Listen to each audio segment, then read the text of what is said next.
Are you okay? No. Let's do it again. No, just joking, just joking.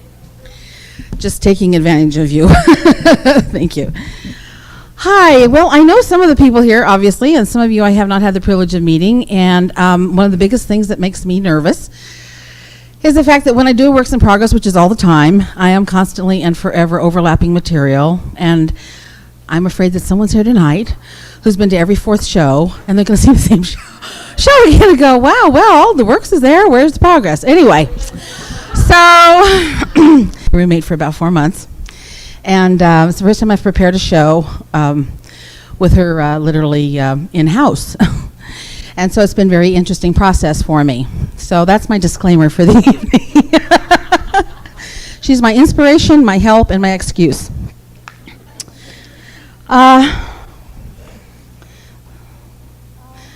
I've done this quite a few times before, but it always seems like a nice, gentle way to fool everybody to start. Name of this book is Creative Home Decorating. And I like the book a lot. I found it in some moldy place in the corner of a bookstore. But basically, it came straight into my heart.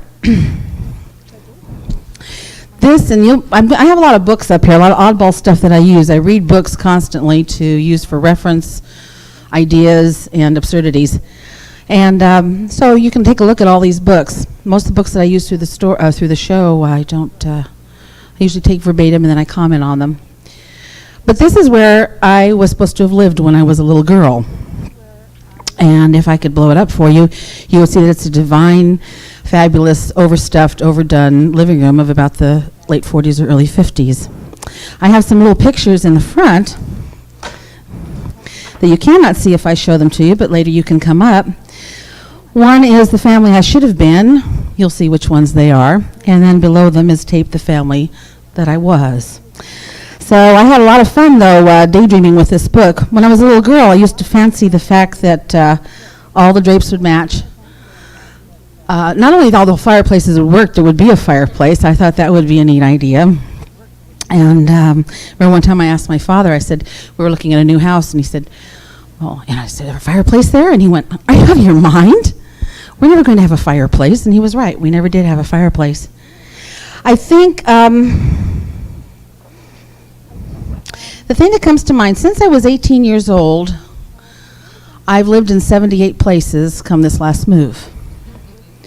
Before I was 18, we moved every 6 to 8 months. And I think that gives me a damn good excuse for anything I really feel like doing, you know, because it's not exactly a gypsy life. Except that I came from a family who were not really gypsies. They're very serious people, very brilliant people.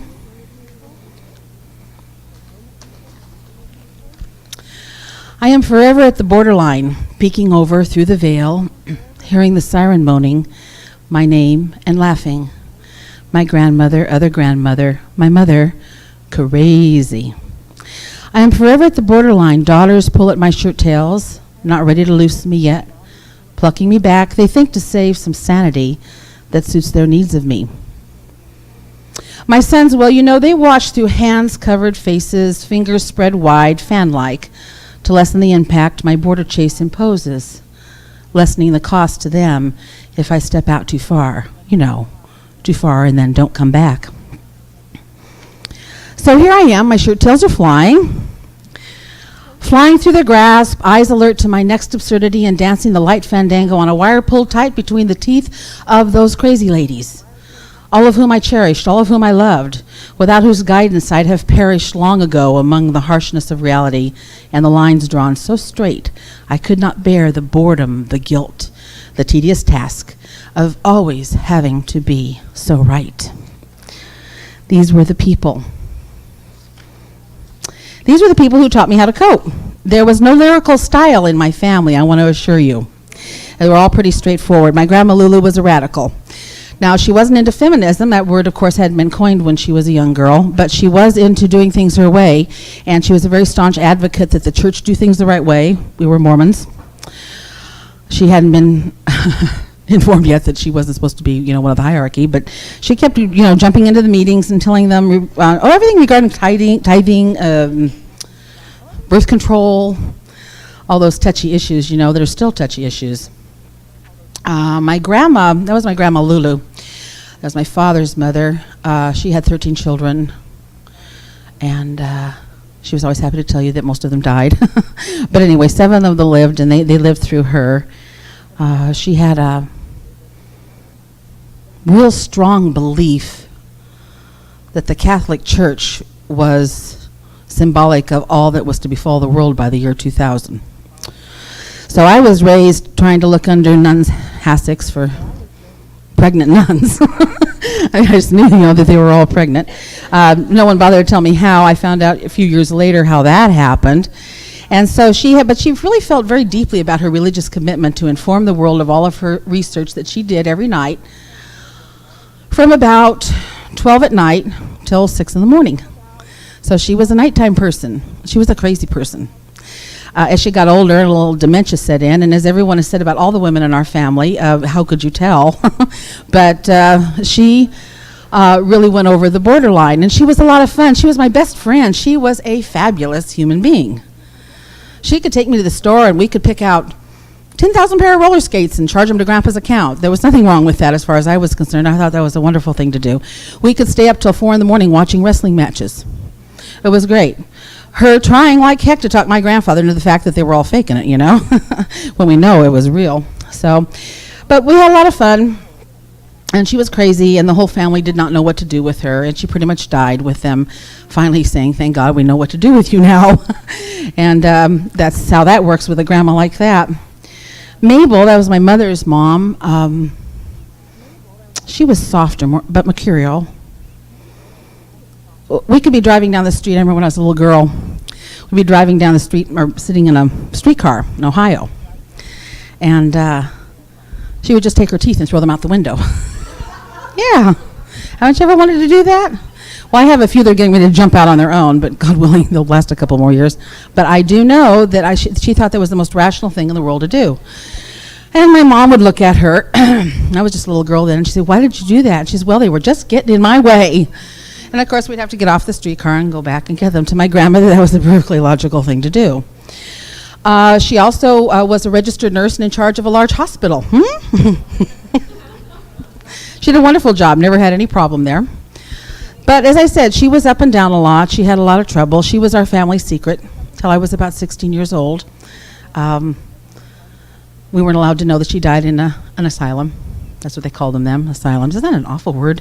Asylum. And so the secret got out, and I was as usual, the button pusher.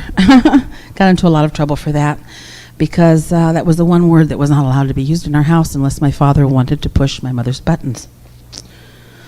Then there's my mom. Because of her, I was able, and am still able, to cope. I thought when I was growing up that it was a curse. I realize now that it possibly, the way things have gone in this lifetime, the way things are now on this planet, the major confusion that has set in regarding who the hell I'm supposed to be as a woman and how I'm supposed to view all of you that are women, it's turned out to be a real blessing. It gives me lots of options. I'm never pinned into any one place. She could... I remember my kids were about 6 years old. No, they weren't all 6 years old at one time. That's ridiculous. I had 6 children, and they were all very little, and my oldest one was 7. There were 6 of them. And for some unknown reason, our utilities were shut off. And I had my choice of being able to I thought it was nice of them. I remember the man came to the door, and he said, "Now, I want you to understand, for 2 weeks you have these options." He said, "You can have either your gas or your electricity shut off. Which would you like to have shut off?" And I remember thinking, well, gee, that's good. I have options, stay really optimistic. So I thought about all of the ramifications. We were very poor, there's no doubt about it. And I decided to opt for the gas. That way I'd still have lights. Maybe I could find something to plug in to cook with. My refrigerator would stay on. Stuff like that. Practical application. So the days wore on, and one day I was sitting in the living room I had defrosted, I had nothing to cook with because the gas was a gas stove. I didn't know anybody who could get me what I needed to plug something in to cook with. I had an old fry cooker, I think. This is way before crock pots and such. And besides, I probably wouldn't have owned one. So one day I was sitting there, and I had the kind of house where the ironing board stayed up all the time. There's usually a big pile of something next to it. And I decided I would iron my food. So that was the week that we learned how to iron food. No, I was deprived, I got to admit. I would like you to look at the raw pasta. I didn't know how to soak it in hot water for a good length of time, though. That would work. No, we had limp bacon, gray steak, because I had a freezer full of food. We had wonderful grilled cheese sandwiches. You can try this anytime. It's wonderful. Grilled cheese sandwiches, they're excellent. You also can, you can fry eggs. That's all I can tell you. I recommend scrambling them first and then doing it. You double seal them in foil. You turn them over, double seal them again. You put them on a board that has a little seal around it with foil, and then you just begin to apply the heat. It doesn't take very long. My kids got very good at it. But that's what I'm saying. This is a coping skill that probably, I don't know if anyone else would have thought of it, but it's the sort of thing, because of being raised around my mother, who was very, very creative. Her idea of cooking dinner was to call me every 5 minutes from someplace she really would rather be. Now you peel the carrots. Now you peel the potatoes. Now put them in the water. Now get the onion and cut it up. And by the time she saw them, supper's ready. And I've made it, but I didn't know it. She was a very, very creative woman. So she taught me how to cope. She was able to probably get, I would say, a week's worth of food from a 7-Eleven person if we happened to be out of money. She was charming, charismatic, would drop us off at the show at 10 in the morning and forget we were there. And so I learned how to hail cabs and how to pay for them. I learned how to do a lot of wonderful things because of my mother. It wasn't until years later we found out that it wasn't her fault that she had what at that time appeared to be a deficiency. So that's another whole show. So here's these three ladies, crazy, crazy ladies. The thing that I learned from them was that you don't question the method, and you really learn to appreciate the results. I think I've lived 100 lifetimes this go-around on the wheel. I'm really hoping it counts for something. I've inflicted, convicted, been victim, and succumbed, played dumb, gone numb, and number. Yes, numb and number, that comedy duo.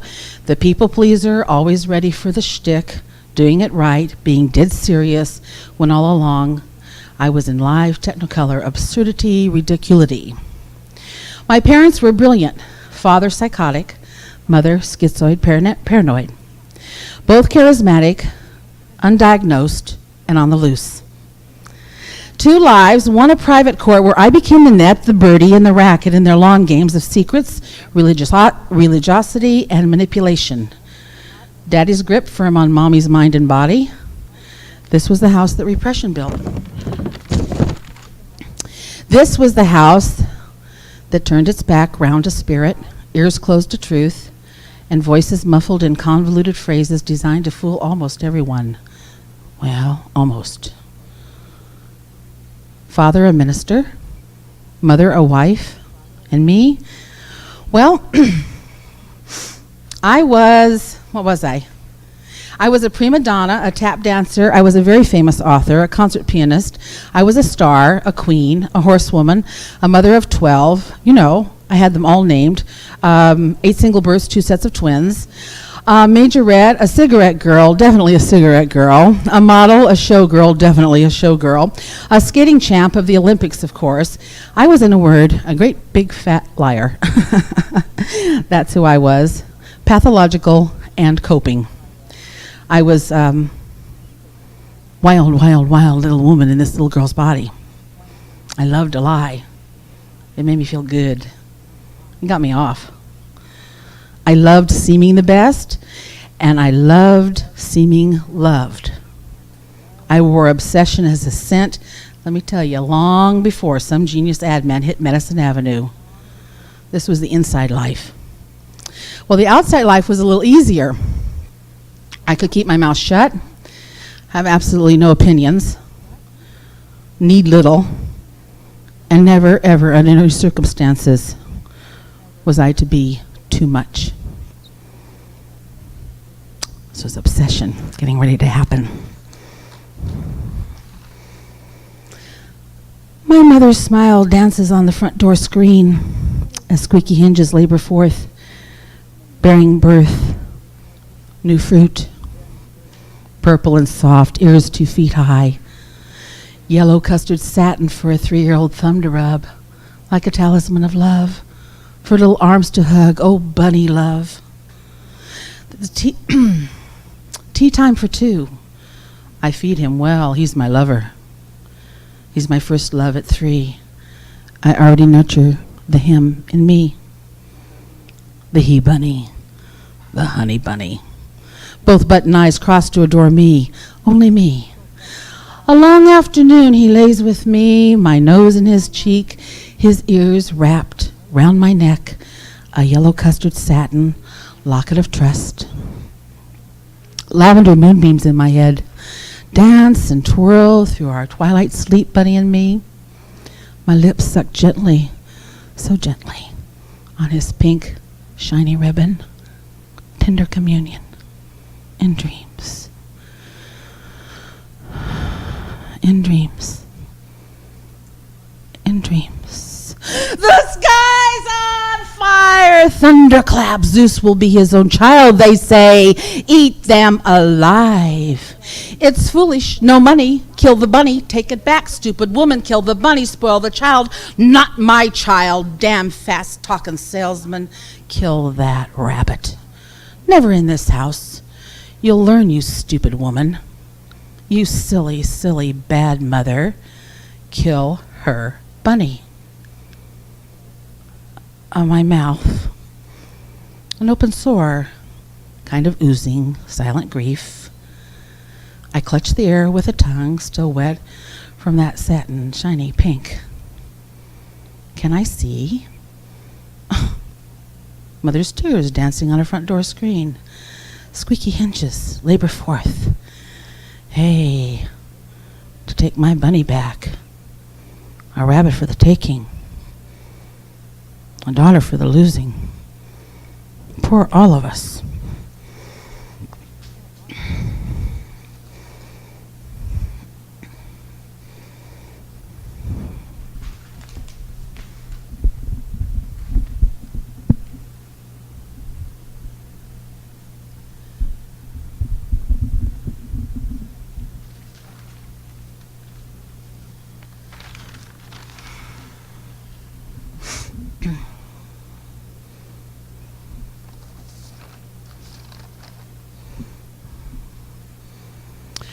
Old man next door, goodbye kiss, in garage, old Dodge, closed door. Old man, kiss, kiss, wet lips, just a babe, wrinkled lips, kiss, kiss.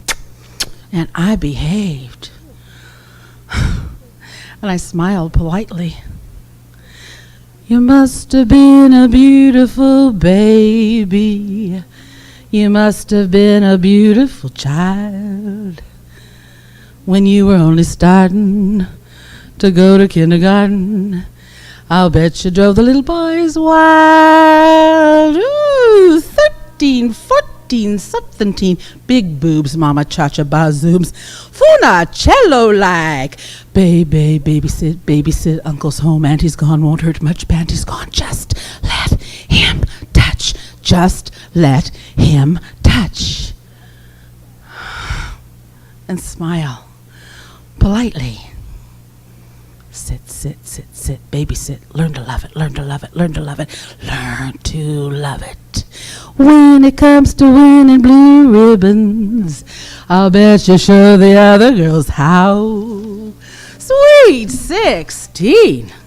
Go downtown, take a puff, gidget gown, gorgeous clown, still no mind. I'll do just fine, I'll do just fine. There's 2 of them, they're 6'9", so much of me, I'll do just fine. They say I'll do just fine. And up they climb and take what's mine. And take what's mine.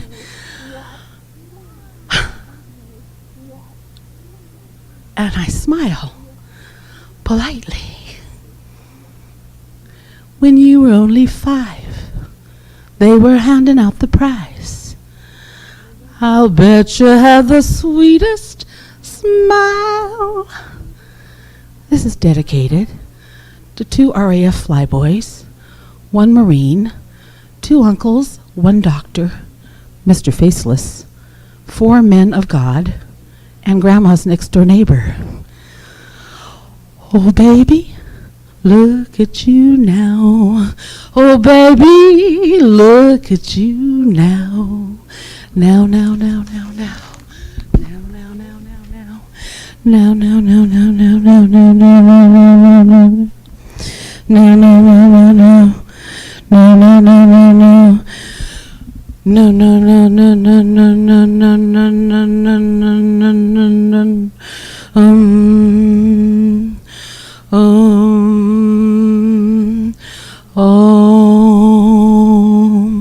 um,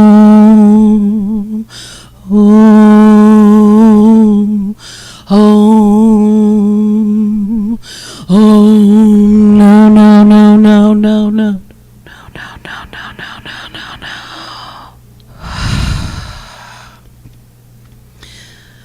There was a girl, a very strange, enchanted girl. They say she wandered very far, over land and sea. A little child, a little shy, but oh so wise was she.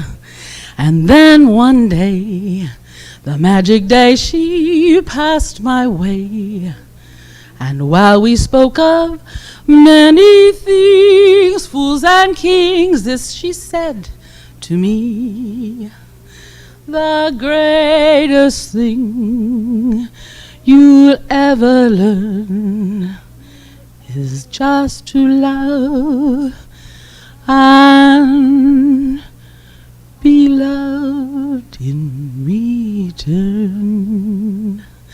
There was a girl, a very strange, enchanted girl. They say she wandered very far over land and sea. Oh, just a little child, and oh so shy, but very wise was she. You know, the wood smelled like salt. We'd intended to go to the roller coaster. It was only really a few feet away, but the wood smelled like salt. And day after day, for an entire summer, I'd walked past this door, and I was told, no, go to the roller coaster. That's where you should be, at the roller coaster. And I wanted to say, yes, but it smells like salt. You don't understand. I have to go in. It smells like very old salt. And so one day, Consuelo, my best friend, in Santa Cruz, went through the door with me. And I was inside where the wood smelled like salt. And I walked to the front. Very slowly. There was a light coming through the far wall. Blues, reds, greens emanating, piercing down into my little 9-year-old heart. Spiraling down through into this place here that had no name. Even further to the other place that had to stay nameless. And I fell to my knees and kissed the wood that had salt.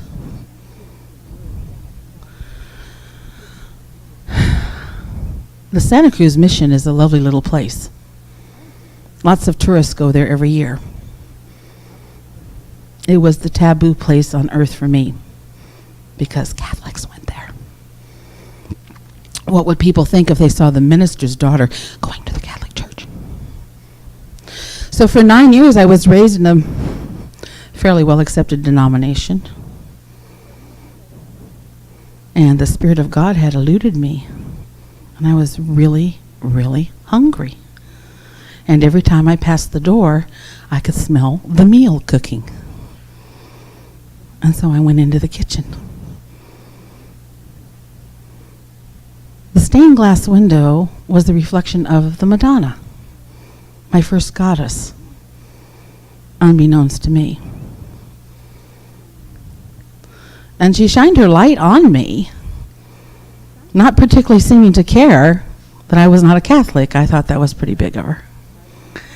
And when my knees hit the floor and the light hit my solar plexus, something came alive inside me that was definitely going to leave me far too much when I walked back out the door and make the roller coaster a lot less exciting than what was to come. Thank you. I'll be back in 5 minutes, 10 minutes.